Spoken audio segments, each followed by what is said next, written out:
नमो तस्स भगवतो अरहतो सम्मा संबुद्धस्स। नमो तस्स भगवतो अरहतो सम्मा संबुद्धस्स। नमो तस्स भगवतो अरहतो सम्मा संबुद्धस्स। तो आज हम लोग विशेष रूप से देखना होगी, जिसका विषय है आज का दानशील भावना और प्रवरना। चूँकि हम जानते हैं कि तथागत गौतम बुद्ध ने अपने धर्म में अपनी संस्कृति को और इंसान के अपने जीवन को और भी बेहतर बनाए रखने के लिए उन्होंने खास गुणों को बताने की कोशिश की, और यही हमारे लिए अपने मनुष्य के जीवन को जीने के लिए एक खास एक अमूल्य अपनी संस्कृति है, जिसके माध्यम से हम अपने जीवन काल में उन चीज़ों को करने की हम कोशिश कर सकते हैं। क्योंकि हम जानते हैं कि जो मनुष्य है वो कई बार कई तरह की चीज़ों पर विश्वास रखता है, लेकिन हमें कौन सी चीज़ों को अपने जीवन काल में अपनाना और कौन सी चीज़ों को नहीं अपनाने की कोशिश करना, ये बेहद ज़रूरी माना जाता है कि हम किस आधार पर अपने जीवन को जीने की कोशिश करें। ऐसे कौन से आधार है, ऐसी कौन सी शिक्षा है, ऐसी कौन सी जीवन पद्धति है, उसके आधार पर जीवन को जिया जा सकता है। और इसलिए तथागत गौतम बुद्ध ने स्वयं ही अपने जीवन काल में कई चीज़ों को उन्होंने करने की कोशिश की। तो जैसे कि हमने दान पारमिता के समय में और शील पारमिता के समय में इसे काफ़ी हद तक हमने बहुत ही गहराई से समझने की कोशिश की, लेकिन जो कुछ भी उस समय के समय में जो बातें छूट गई थी, उस समय नहीं बता पाए या हम उसको पूरा नहीं कर पाए, तो आज की देशना के माध्यम से उसे हमें पूरा करने की कोशिश करना, जो कि बहुत ही जरूरी है। क्योंकि तथागत गौतम बुद्ध ने मानव के जीवन को सुखमय बनाने के लिए ऐसी कई बातों को उन्होंने बताने की कोशिश की कि कौन सी चीजें हैं जिन्हें हमें अपने जीवन काल में अपनाने की कोशिश करना, और ऐसे कौन से वह तत्व हैं जो हमारे अपने जीवन काल में फलदायी होते हैं, और कौन से ऐसे तत्व हैं जो फलदायी नहीं भी पाए जाते हैं। इस बातों को हमें ध्यान रखने की कोशिश करना। तो तथागत गौतम बुद्ध ने जो पाली गाथा में वर्णन किया है, जो बहुत ही महत्व की है, उस बातों को हमें ज्यादा से ज्यादा समझने की कोशिश करना कि शील और दान का मनुष्य के जीवन में कितना गहरा संबंध है। उसी के साथ शील, दान और भावना का कितना गहरा संबंध है, इस बात को समझने की कोशिश करना। और यही कारण है कि 3 महीने के ये वर्षावास के काल में जब हम लोग इस तरह के अभ्यास करने की कोशिश करते हैं, विशेष तौर पर भिक्षुओं के लिए वर्षावास होता है, और वह अपने इस वर्षावास के काल में ज्ञान का संपादन करके अपने उस शीलों की रक्षा करके और भी कैसे मजबूत बन सकता है और कैसे शुद्धि लाई जा सकती है, इस पर ज्यादा से ज्यादा जोर देने की कोशिश की जाती है। और इसलिए अंतिम में जो है वर्षावास के उपरांत पवारना का कार्यक्रम आयोजित किया जाता है भिक्षु संघ के माध्यम से, ताकि उनके द्वारा जो कुछ भी अपराध हुए होंगे वह अपराधों को कैसे ठीक किया जा सकता है, इसके बारे में विशेष वह उसका आयोजन किया जाता है। और इसलिए आज के देशना का जो मूल रूप है वही कि ये सभी चीजों का कितना एक दूसरे के साथ में गहरा संबंध है, और किस आधार पर वह अपने जीवन काल में उन तत्वों को उतार करके हम अपने जीवन काल में किस तरह से और भी अपनी मानसिकताओं को पुष्ट बना सकते हैं, मानसिकता को किस तरह से एक शक्ति के रूप में उसे हम लोग पकड़ सकते हैं या जान सकते हैं। एक खास बात होती है कि किसी चीजों को करने के कारण जो हमारा अनुभव प्राप्त होता है, वो अनुभव जो है वो हमें चीजों को पकड़ने के लिए सहायता प्रदान करता है। आपने देखा हो कई बार कि जब हम लोग उस चीजों को जानते और समझते हैं तो ठीक ठीक हम उसका अंदाज लगा सकते हैं, ठीक ठीक उसको हम जान सकते हैं। तो आपने देखा हो कई बार कि हमने ठीक समझा है, ऐसा हम जानने और समझने की कोशिश करते हैं। तो वह कौन सी ऐसी चीजें हैं जिसको हमने ठीक ठीक समझने की और जानने की कोशिश की है, उसे हमें देखने की कोशिश करना। इसलिए पाली में जो कहा जाता है कि दानन ददन्तु श्रद्धाया शीलम रखन्तु सबदा भावना अभिता होतु गच्छन्तु देवता गता, इस तरह का यह मंगल सूक्त है। और यह मंगलसूत्र में इस तरह का वर्णन आता है कि हमें अपने दान को श्रद्धा के साथ देने की कोशिश करना, और यह सदैव ही अपने सीलों की रक्षा करने के लिए, अपने सीलों को पुष्ट करने के लिए यह बहुत ही सहायक होता है। और इसी कारण से हम जानते हैं कि श्रद्धा के साथ दिया गया जो भी कार्य है या जो कुछ भी हम देते हैं वो श्रद्धा के साथ दिया गया वह हमारे लिए एक प्रकार से फलदायी होता है। और ऐसा ही व्यक्ति मनुष्य अपने जीवन काल में सुगति को प्राप्त होता है। हमने अपने जीवन काल में वह सच्चाई को जाना है और जानकर जो है अच्छे मार्ग की तरफ में हम आगे बढ़ने की कोशिश करते हैं। तो इसमें साफ साफ इस बातों को कहा गया कि हमने इसके साथ श्रद्धा का होना बहुत जरूरी है। श्रद्धा है तो हम लोग ऑटोमेटिकली सीलों का भी अभ्यास करने की तरफ में आगे बढ़ने की संभावना पाई जाती है, क्योंकि यही एक वह चीज है जिसके कारण हम इन चीजों को अपने जीवन काल में अंगीकार कर सकते हैं, और अंगीकार करके हम अपने जीवन काल में एक परिवर्तन को ला सकते हैं। और इसलिए हमने देखा है कि इन महत्वपूर्ण जो सिद्धांत हैं जो तथागत गौतम बुद्ध ने बताने की कोशिश की है कि कौन सी बातों को करने की कोशिश करना और किन बातों को करने की कोशिश नहीं करना। तो हमें यह अनुभव करने के लिए कि हम एक व्यक्ति हैं, हम एक इंसान हैं, और इंसान होने के नाते यह सभी चीजें हमारे अपने जीवन काल में रहती है, क्योंकि मैं अकेला जीवन यापन नहीं कर सकता और मैं सारे लोगों के साथ में, पूरे विश्व में रहने वाले तमाम लोगों के साथ का जो जीवन है वह एक अलग जीवन है, क्योंकि अकेला मनुष्य नहीं रह सकता इस भावना के साथ में कि मैं जैसा हूँ दुनिया के लोग भी वैसे ही हैं, और वह भी इस तरह का जीवन जी सकते हैं। और इसलिए तथागत गौतम बुद्ध ने अपार मैत्री को बढ़ाए रखने की उन्होंने बात कही कि हम जितनी मैत्री को बढ़ा सकते हैं उसे मजबूत करने की कोशिश करना। और इसलिए आपने देखा होगा संसार में आज भी बहुत सारे जो लोग हैं ये मैत्री भावना के अभाव के कारण ही संसार में बहुत सारे लोग दुखी रहते हैं। संसार में भावना अच्छी नहीं होने की वजह से आपने देखा होगा कि कितने अन्याय और अत्याचार भी होते रहते हैं, और इसके पीछे का जो दृष्टिकोण है वो कहीं ना कहीं वह इंसानियत का न हो जाना, यानी इंसानियत का ना होने की वजह से इस तरह का काम उनके दिमाग में या उनके मन में उत्पन्न हो जाता है, और उसी कारण से वह गलत कार्य की तरफ में बढ़ने की संभावना पाई जाती है। और यह मूल धारणा मनुष्य के जीवन से ही हटने की संभावना बढ़ती रहती है, और यही कारण है कि हमें इस तरफ के ध्यान देने की कोशिश करना। और इसलिए तथागत ने मूलभूत कारणों को जानते हुए उन्होंने जो 45 वर्ष तक जगह जगह जाकर जो देशना दी, उस देशना में उन्होंने सबसे महत्वपूर्ण बातों पर जोर देने की कोशिश कराई कि आप कितना भी दान दे, लेकिन उन सब दानों में जो धम्म का दान है वो काफी श्रेष्ठ है। और इसलिए सब दानंग धम्म दानंग जिनाती, सब रसो व धम्म रसो जिनाती, कि अर्थात जितने भी जो भी दान होगा उन सब दानों में धम्म का दान श्रेष्ठ है, और जितने भी रस होंगे उसमें धम्म का रस ही श्रेष्ठ है। यानी और कोई यह ऐसा कोई चीजें नहीं जो आपको श्रेष्ठता की तरफ में लेकर जाने की कोशिश करा सकती हैं। और इसलिए हमें धम्म आचरण पर जो जोर देने की बात की कि हम व्यवहारिक रूप से अपने इस धम्म जीवन को जीने के लिए कोशिश करें, जो कि बहुत ही श्रेष्ठ है, बहुत ही महत्वपूर्ण है, और जितना हो सके इस पर हमें इसे आगे बढ़ाए रखने की हमने कोशिश करना चाहिए। उस कार्य को आगे करने के लिए हमने प्रयत्नशील रहना चाहिए। इसलिए तथागत गौतम बुद्ध ने 8 प्रकार के दान के रूप में बताने की कोशिश की कि किस तरह से दान होता है और किस तरह से दिए जाते हैं। उसमें सबसे पहले बताया उन्होंने सापेक्ष दान, नेपाली शब्द है सापेक्ष दान, मतलब इच्छा से देता हूँ। सापेक्ष का मतलब है कि मैं अपने स्वयं की इच्छा से दे रहा हूँ, मेरे पर जोर जबरदस्ती नहीं है और मुझे ज्यादा से ज्यादा फोर्स नहीं किया गया, मतलब अर्थात मैं अपने स्वयं की इच्छा से दे रहा हूँ। दूसरा है पटिबद्धो चित्त दानम देती,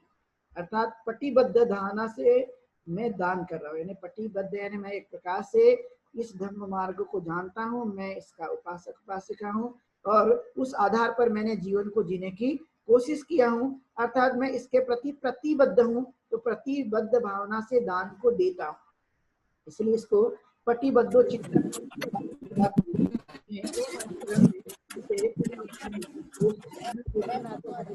महत्वपूर्ण है। फिर कहा गया इसके बाद में कि सन्निपेक्षो दानं खाली शब्द है और सन्निपेक्षो दानं देती अर्थात यह कुछ मिलने की इच्छा से दान करता हूँ, यानी कुछ मिलने की भावना होगी और कुछ मैं पाना चाहता हूँ, इस तरह की भावना निर्माण होती है और इसलिए सन्निपेक्षो दानं कहा गया है इसको कि मैं कुछ मिलने की इच्छा से दान देता हूँ। और यह इस तरह की कोई कुछ मिलने की इच्छा हो, जो भी चाहत हो, जो भी भाव उत्पन्न होते हैं, तो उसके आधार पर जो है मैं दान देने की कोशिश करता हूँ। फिर इसके बाद कहा गया इमं पेचंग परिबुद्धसामी ती दानम, अर्थात ये पाली शब्द है। अब इसके बारे में कहा गया कि मृत्यु उपरांत परलोक में इसका फल भोगूंगा, इसलिए मैं दान करता हूँ। ऐसी इच्छा रहती है कि यदि वह व्यक्ति जो ऐसा मानते हैं, ऐसा समझते हैं कि मृत्यु के उपरांत जो है वह परलोक में मुझे सुख मिलना चाहिए, मुझे यह फल मिलना चाहिए, मैं अच्छी जगह पहुंच सकूं, और इसीलिए वह इस भावनाओं के साथ में दान देने की कोशिश करते हैं। इसलिए आपने देखा कई तरह के लोग हैं संसार में जो अलग अलग इच्छाओं के आधार पर, अलग अलग मानसिकताओं के आधार पर, अलग अलग जीवन की शैली होने के कारण वह अलग अलग तरह से जीवन को जीने की कोशिश करते हैं और उस आधार पर वह अपने जीवन को जीते रहते हैं। इसके बाद बताया गया दिन्नं कुब्बं कत कुब्बं पितु पिता महेहि, अर्थात कि जो दादा परदादा से जो चलती आ रही परंपरा है और वे दान देते थे और इसीलिए मैं भी दान देता हूँ। तो जो पिता थे, हमारे माता पिता थे, हमारे दादा दादी थे, जो परंपरागत ढंग से जो पहले से चलते आ रही परंपरा है, उसी के आधार पर मैं इस दान को करने की कोशिश करता हूँ, क्योंकि हमारे पूर्वज करते थे और इसलिए मैं उसे करने की कोशिश कर रहा हूँ। तो इस तरह की भावना भी आपने देखी होगी कि लोगों के मन में इस तरह की बात उत्पन्न होती है, चाहे उनकी संतति के रूप में या उनके घर के लोगों के मन में, कि हमारे पूर्वज या हमारे दादा दादी, हमारे पुरखे वह दान को देते थे और इसलिए मैं दान देना चाहता हूँ और दान दिया जाता है। इसके बाद कहा गया कि अहं पच्चामि इमे न पच्चन्ति नारहामि पंचंतो अपचंतानं दानं अदाति, अर्थात इसे यदि हिंदी में हम समझे तो मुझे मिलता है, उसे नहीं मिलता, इसलिए न मिलने की भावना से दान करता है। यानी मन में ये भावना उत्पन्न हो जाती है दान के समय की हमें तो मिलता है लेकिन उन्हें नहीं मिलता, और जब उन्हें नहीं मिलता तो ये भावना उत्पन्न हो जाती है और इसलिए जो है दान का भाव जो है वो मनुष्य के चित्त में या मन में जो है वो प्रकट होने की संभावना पाई जाती है कि हमें तो मिल जाता है, लेकिन ऐसे कई लोग हैं जिनको कुछ भी नहीं मिलता है और इसीलिए मन में इस तरह की भावना पुष्ट हो जाती है और इसलिए उन्हें देने की कोशिश की जाती है कि यह एक भाव है, इस भावना के आधार पर हम देने की कोशिश करते हैं। इसके बाद कहा गया यथा तेतन कुब्बकानं किसिनं तानि महायया ति अहेसुम सेयातीदं एवं में अयदानं सविभावो भागो भविष्यति, अर्थात कि पूर्व में जो ऋषि मुनि हैं यज्ञ में दान देते थे या दान किए जाते थे, इसलिए दान करता हूँ। कई बार आपने देखा कि व्यक्ति के जीवन में इस तरह की भावना उत्पन्न हो जाती है कि पहले ऋषि मुनि जो है वह यज्ञ में दान किया करते थे और उसी भावना के साथ में दान देने की भावना उत्पन्न हो जाती है। जिस तरह से पहले के ऋषि मुनि वह यज्ञ में किस तरह से वह चीजों को करने की कोशिश करते थे और इसलिए वह दान दिया जाता है, इस तरह की बातों को बताने की कोशिश की गई। इसके बाद में कहा गया ईमं में दानं ददंतो चित्तं पसीदति अत्तानंता सोमनस उपजायति, अर्थात दान देने से चित्त में प्रसन्नता होती है, समाधान मिलता है, इसीलिए दान देता हूँ। तो संसार में ऐसे भी लोग आप पाएंगे कि वे लोग इस बात को समझने की कोशिश करते हैं कि मुझे जो है यह दान देने से चित्त में प्रसन्नता उत्पन्न होती है, आनंद उत्पन्न होता है और यह एक प्रकार से मुझे समाधान मिलता है, समाधान मुझे मिलने की कोशिश होती है, तो इसलिए दान करता हूँ। तो ऐसे कई लोग हैं जो अलग अलग तरह से विचारों को करने की कोशिश करते हैं और उस आधार पर दान देने की कोशिश करते हैं। भावना जो है वो मनुष्य की किस तरह से पाई जाती है, दान देने के समय में दान का जो महत्व है और दान देते समय चित्त की जो है अवस्था किस तरह से पाई जाती है, तो इसमें उसके जो बात बताएगी कि इसके जो कुछ भाव है वो किस तरह से भावना प्रकट हो जाती है। तो इसमें कहा गया सर्वप्रथम आसज्ज दानं देती, यानी दान कैसे होना चाहिए या कैसे देना चाहिए। तो इसमें सबसे पहले महत्वपूर्ण बात को बताई गई है कि आसज्ज दानं देती, मतलब आसक्ति से दान देता है। कई ऐसे लोग होते हैं कि कुछ मिलने की चाहत या कुछ ऐसी भावना होती है और इसलिए वह दान करते हैं। फिर दूसरा भया दानं देती, यानी भय की वजह से दान करता है। यानी कई आपने देखा हो कि कई लोग हैं संसार में ऐसे भी लोग जो भय के कारण दान देने की कोशिश करते हैं और उनके चित्त में इस तरह की बातें उत्पन्न होती रहती है। फिर कहा गया अहासी में ती दानं देती, अर्थात उसने पूर्व में दान दिया था इसलिए दान देता है, उसने पहले भी दिया था इसलिए दान देने की कोशिश करते हैं। तो यह भी एक प्रकार की भावना उनकी पाई जाती है। इसके बाद कहा गया दस्सती में दानं देती, दस्सती में दानं देती अर्थात कुछ मिलने की इच्छा से दान देता हूँ, यानी मुझे कुछ मिलना चाहिए यह भावना रहती है और उसके आधार पर दान देने की कोशिश की जाती है कि कुछ ना कुछ मिलना चाहिए, कुछ ना कुछ मनुष्य को प्राप्ति होनी चाहिए। इस भावना के साथ में दान देने की कोशिश की जाती है कि हम उस आधार पर अपने जीवन को बनाए रखने की कोशिश करें और उस आधार पर हम अपने जीवन को जीते रहे। इसके बाद कहा गया साहू दानं ती दानं देती, अर्थात दान करना अच्छा है इसलिए दान देता हूँ कि मुझे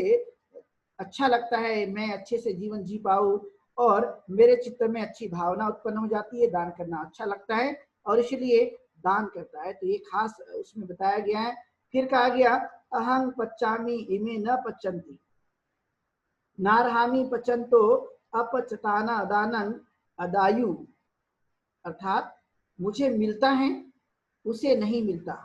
इसलिए नहीं मिलने की भावना से दान करता हूँ। यानी सबको तो मिल जाता है या मुझे मिल जाता है लेकिन वह उसको नहीं मिलता, ये जो भावना उत्पन्न हो जाती है चित्त में, इस तरह की इच्छा उत्पन्न हो जाती है और इसी कारण से उन्हें देने की कोशिश की जाती है कि ये खास महत्वपूर्ण है और उसके कारण वह देने की कोशिश करते हैं, उसमें भाव उत्पन्न हो जाता है और उस तरह से देने के लिए वह हमेशा तैयार रहते हैं कि इस तरह से उनके जीवन काल में इन बातों को लाया जाता है। इसके बाद कहा गया ईमं में दानं दत्त पतो कल्याणो किति सट्टो अभुगच्छतोति दानं देती, अर्थात दान देने से मेरी चारों ओर से मेरी कल्याणकारी कीर्ति फैलती है। दान देने से चारों दिशाओं में चारों ओर जो है वह कीर्ति फैलती है और यही भावना के कारण वह दान देता है कि मैं जो कुछ भी दान देता हूँ वह दान देने की वजह से मैं चारों जगत में या चारों दिशाओं में उस तरह की भावना निर्माण हो जाती है और इसीलिए मैं दान देने की कोशिश करता हूँ क्योंकि ये चित्त में मेरी भावना उत्पन्न रहती है और इसलिए मैं इसे देने की कोशिश करता हूँ। के बाद कहा गया ईमं में दानं ददन्तो चित्तं प्रसीदति अत्यमंता सोमनस्य उपजायति, अर्थात दान देने से चित्त प्रसन्न होता है, समाधान मिलता है और इसलिए दान देने की कोशिश की जाती है कि हम अपने चित्त में अपने उस कुशल भावनाओं को बढ़ाए रखने के लिए और समाधान कारक और चित्त को निर्मित करने के लिए जो भाव उत्पन्न होते हैं उसी के आधार पर हम यह दान देने की कोशिश करते हैं। कि तथागत को पूछा गया कि ऐसे कौन से दान करें जिसके कारण हमारे चित्त में वह भावना उत्पन्न हो और कौन सी ऐसी बातें हैं जिसके कारण वह फलदायी होता है और महाफलदायी भी नहीं होता। कई बार ऐसे आपने देखा होगा कि ऐसे कौन सी चीजें हैं देने के कारण वह कल्याणकारी होगी और कौन सी चीजें हैं जिसके देने के कारण कल्याणकारी नहीं हो सकती है, अच्छा हो सकता है और नहीं भी हो सकता है, फल मिल सकता है और नहीं भी मिल सकते हैं। इस तरह की बातों को बात बताने के लिए कहा गया कि भाव कौन सा हो उस भाव के आधार पर हमने उसे अभ्यास में लाए रखने की कोशिश करना कि किनके कारण हमें वह चित्त में कौन सी ऐसी चीजें हैं दान देने के बाद में उत्पन्न होती है। तो यह बताई गई तथागत गौतम बुद्ध के द्वारा जो कि पाली में है अपि च को चित्त अलंकार रक्षित परिखारं दानं देती, अर्थात उन्होंने कहा कि जो अपने चित्त को अलंकृत और शक्तिशाली बनाने के लिए दान करता है और इस भावना से दान देता है, वह महाफल दान होता है कि हम अपने चित्त को अलंकृत करने के लिए और अपने चित्त को शक्तिशाली बनाने के लिए हम दान करने की कोशिश करते हैं। और इस भावना से दिया गया दान जो है एक प्रकार से महाफल देने वाला होता है। वह एक प्रकार से हमारे अपने जीवन काल में अच्छी चीजों को बढ़ाए रखने के लिए सहायता प्रदान करता है, क्योंकि चित्त का जो अलंकृत बनता है, चित्त का जो स्वभाव है, वो चित्त का स्वभाव अच्छी तरह से प्रकट करने के लिए होना चाहिए, चित्त को अच्छा बनाए रखने के लिए होना चाहिए, चित्त का भाव अच्छा होना चाहिए। क्योंकि चित्त को हम जितना सुशोभित बनाएंगे, जितना अच्छा बनाएंगे, उसको अच्छी चीजों को देने की हम कोशिश करेंगे, उस हिसाब से चित्त जो है वो शक्तिशाली बनता है, चित्त एक पावरफुल बनता है। और वही कारण है कि मनुष्य अपने जीवन काल में इन चीजों को करने की कोशिश करता है। तो यही कारण है, यही बात है कि चित्त को अलंकृत करने के लिए, चित्त को अच्छा बनाने के लिए, चित्त में शक्ति और ताकत मिलने के लिए, एक ऊर्जा मिलने के लिए इन चीजों को करने की कोशिश की जाती है कि मैं अपने चित्त को अच्छी तरह से बनाए रखने के लिए, कुशल मार्ग पर बनाए रखने के लिए, अच्छी भावना उत्पन्न करने के लिए, आसक्तियों से दूर जाने के लिए और लोभ और लालच को हम दूर करने के लिए अपने चित्त को हम अलंकृत करते हैं, चित्त को अच्छा बनाए रखने की कोशिश करते हैं। और यही हमें अपने जीवन काल में अच्छी तरह से करने की कोशिश करनी चाहिए। क्यों? उसके बाद में कहा कि हमें क्या करना चाहिए। तब तथागत ने और समझा कर दिया, श्रद्धा वीर्यं कुशलं च दानं धम्मा एते सपुरिसा नुयाता। अर्थात कि हमें श्रद्धा से, स्वलज्जा से, यानी हमारी अपनी श्रद्धा और स्वलज्जा से, मतलब आदर पूर्वक और विनम्रता के साथ, यानी आदर से और विनम्रता से कुशलता पूर्वक दान देना चाहिए। यानी हम अपने जीवन काल में बहुत ही नम्रता के साथ में, बहुत ही कुशलता के साथ में और अच्छी तरह से हमें उस दान को देने की कोशिश करना चाहिए, जो कि बहुत ही जरूरी है। इंसान के जीवन में दान सत्संग की तरफ लेकर जाता है, अच्छी चीजों की तरफ में लेकर जाता है, अच्छी चीजें उत्पन्न होती हैं और इससे हमें बार बार करने की, बार बार कोशिश करने की, बार बार अभ्यास में लाने के लिए हमने प्रयत्नशील रहना चाहिए। और इसीलिए कहा जाता है कि दान जो है सपुरुष दान, सपुरुष दान मतलब सत्पुरुषों का दान कहते हैं। जो इस तरह से व्यवहार करते हैं, जो इस तरह से अभ्यास करते हैं, इस तरह से आचरण को करने की कोशिश करते हैं, उसे कहा जाता है सत्पुरुषों का दान। कि यह सत्पुरुषों को किस तरह से दान के रूप में जाना जाता है। तो वहां पर बताया गया कि 8 प्रकार के ये दान, 8 प्रकार से किया जाता है। वह कैसा है? तो शुचि देती, यानी शुद्ध दान देता है, यानी जो कुछ भी है वह शुद्ध रूप से दान देने की कोशिश करता है। सत्पुरुषों का जो दान है वो इस तरह से पाया जाता है जिसे शुद्ध प्रकार से दान दिया जाता है। दूसरा है पनीतंग देती, यानी श्रेष्ठ दान देता है, यानी जो कुछ भी वो दान करेगा तो वह एक प्रकार से श्रेष्ठ दान करने की कोशिश करता है। फिर कहा गया उसके बाद में काले न देती, यानी योग्य समय दान देता है। जब समय आता है तो उस समय के आधार पर दान देने की कोशिश करते हैं, इसलिए उसे कहा गया काले न देती, यानी योग्य समय दान देने की कोशिश करना, योग्य समय में अपने उस स्वभाव को बनाए रखने की कोशिश करना। इसके बाद बताया गया कपियन देती, यानी योग्य दान देता है, यानी योग्य समय में और योग्य दान देता है। योग्य समय का भी वह उपयोग मानता है कि समय का यह उपयोग है, और योग्य दान देने की भी कोशिश करते हैं। इसके बाद कहा गया विचयन देती, विचय देती, अर्थात विचार पूर्वक दान करता है, यानी वह विचार करता है, जानता है, समझता है, चिंतन करता है और उस आधार पर दान देने की कोशिश करता है, और इसलिए विचार पूर्वक दान देने की बात कही है। उसके बाद कहा गया अभनयम देती, मतलब अतिदाधिक, मतलब अत्यधिक या अधिकाधिक, ज्यादा से ज्यादा दान देने की कोशिश करते हैं। यदि उनको लगता है कि चित्त में की अच्छी भावना है, देना चाहिए, तो ज्यादा से ज्यादा अत्यधिक दान देने की कोशिश की जाती है और वह अपने चित्त को इस तरह से बनाए रखने की कोशिश करते हैं। इसके बाद कहा गया ददन चित्तम पसा देती, अर्थात दान देकर प्रसन्नचित होता है।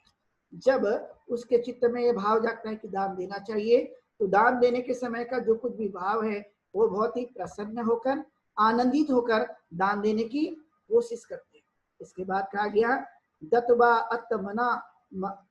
दत्वा अत्तमंतो होती, अर्थात दान देने से संतुष्ट होता है कि अर्थात जब हम लोग अपने जीवन में दान देने की कोशिश करते हैं, अच्छी तरह से दिया गया है, तो स्वाभाविक है कि हम दान को जो है वह संतुष्ट रूप से देने की कोशिश करते हैं, यानी चित्त में संतोष का भाव उत्पन्न होता है। और हम जानते ही हैं कि संतुष्टि परम धन, दुनिया का जितना भी जो कुछ भी है उनमें से सबसे बड़ा धन यदि दुनिया में कहा गया है वो है संतुष्ट होना, संतुष्ट के साथ में जीवन को जीने की कोशिश करना, उसे ही संतुष्ट कहा गया है। और इसलिए दान जो है वो संतुष्ट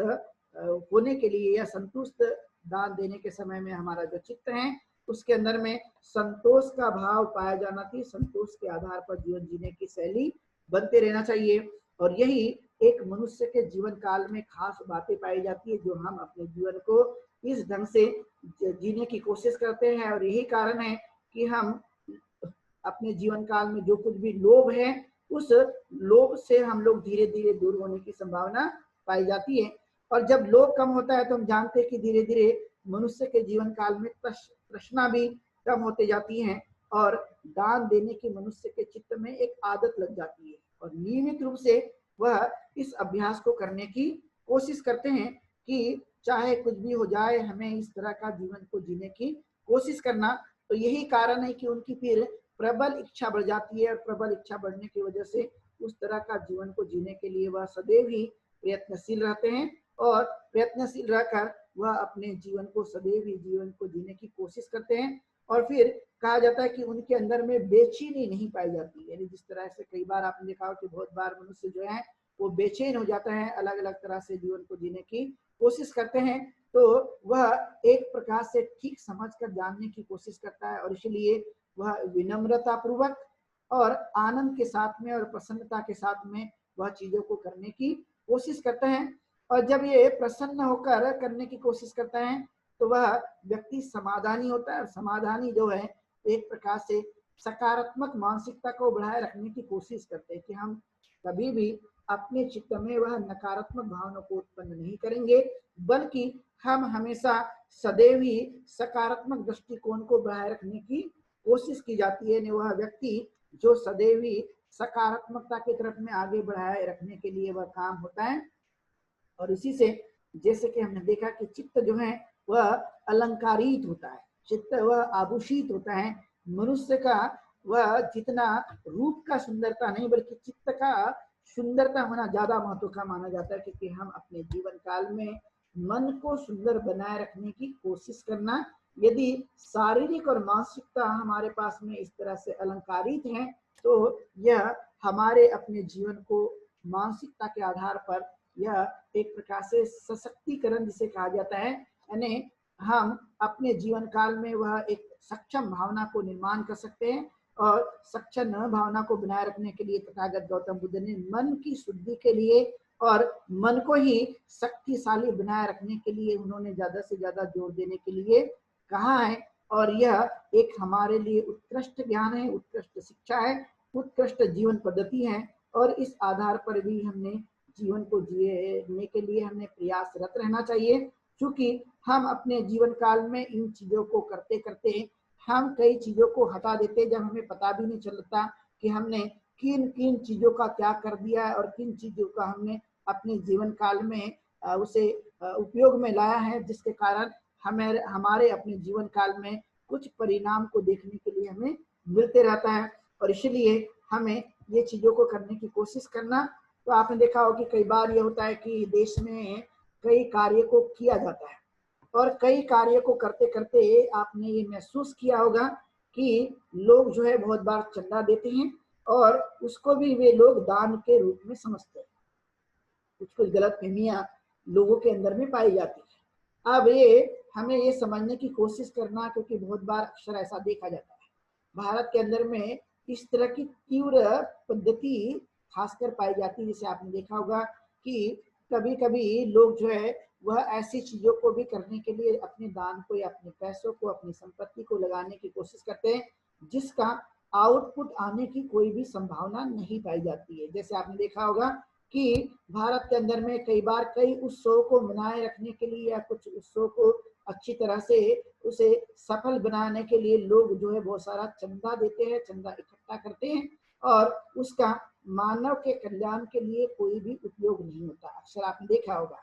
जैसे बड़े बड़े उत्सव हमारे देश में कराए जाते हैं वो अलग अलग तरह से, जैसे कि आप उनके बारे में जानते हैं। अब मान लिया जाए उसको वहां पर दिया गया, उत्सव भी हो गया और 9 दिन 10 दिन भी खत्म हो जाते हैं और उससे कुछ भी मिलने की संभावना नहीं पाई जाती है। वह वेस्टेज ऑफ मनी और वेस्टेज ऑफ टाइम के रूप में हम लोग उसे समझते हैं। और सबसे महत्वपूर्ण जो हम अपने चित्त को अलंकारित करना चाहिए था वो अलंकारित के रूप में हमें कुछ भी दिखाई नहीं देता और इसलिए स्वाभाविक तौर पर वो पूरी तरह से नष्ट हो जाता है, पूरी तरह से समाप्त हो जाता है और उसका कोई भी फल आने की संभावना नहीं पाई जाती। इसलिए आपने देखा होगा कि करोड़ों रुपए जो है वो बर्बाद किए जाते हैं लेकिन उसका कोई लाभ मनुष्य को नहीं मिलता और इस तरह से सभी समाप्त हो जाते हैं। खासकर आपने इस बातों को देखने की कोशिश की होगी। उसी तरह से भारत के अंदर में आपने देखा हो कि जो जयंतियों का आयोजन होता है और उस जयंती के आयोजन में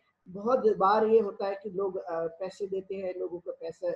जो है वह लिए जाते हैं और बाद में वह नाच गाने करके जो है वो समाप्त किया जाता है, जिसका वैचारिक रूप से मन को अलंकारित करने के लिए, मन की शक्ति निर्माण करने के लिए इस तरह का कोई भी काम नहीं होता। और इसलिए इस तरह से हमें सावधानी को बरतने की कोशिश करना, जो मैंने आप लोगों को बताने की कोशिश की कि वह क्या है जिसके कारण लोग जो है दान को देते हैं और उससे किन चीजों का निर्माण होना चाहिए और किन चीजों का निर्माण नहीं होना चाहिए, इस बातों को मैंने आपको बताने की कोशिश की है जो कि एक महत्वपूर्ण है। और लोग चंदे को भी, वह वर्गनी को भी एक प्रकार से दान को समझने की कोशिश करते कि ये दान है, लेकिन वह दान नहीं बल्कि वह एक प्रकार का दूसरा कुछ और है और उसका किसी भी प्रकार का परिणाम आने की संभावना नहीं पाई जाती, क्योंकि अलंकारित जो चीज है जिस तरह से चीजों को बढ़ाए रखने के लिए मददगार होना चाहिए उससे कोई भी निर्मिति नहीं होती। और इसलिए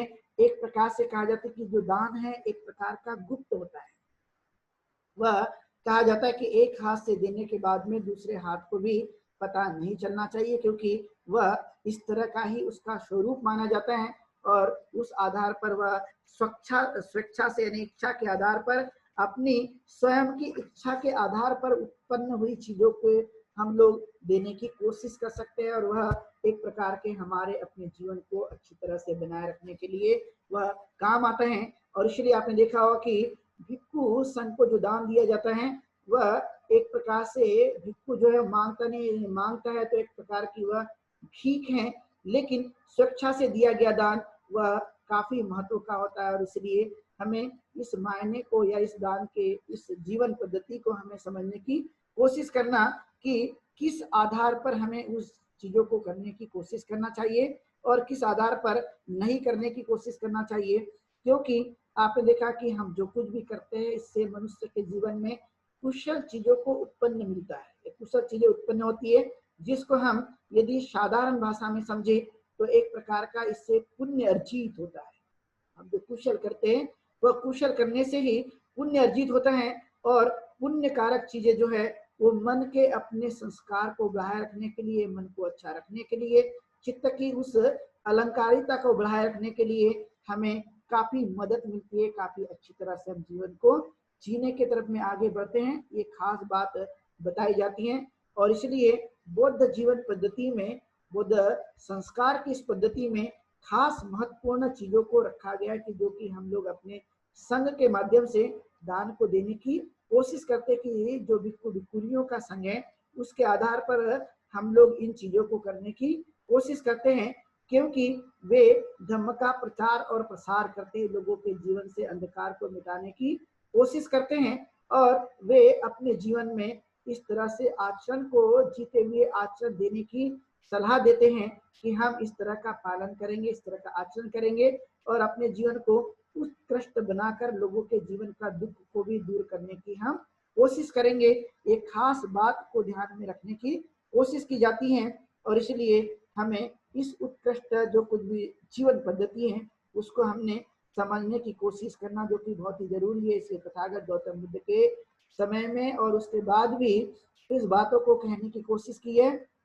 जो कि पाली भाषा में हम इसको समझने के लिए कोशिश करें। उन्होंने कहा कि आहु नहियो, पाहु नहियो, दक्षी नहियो, अंजलि करनियो,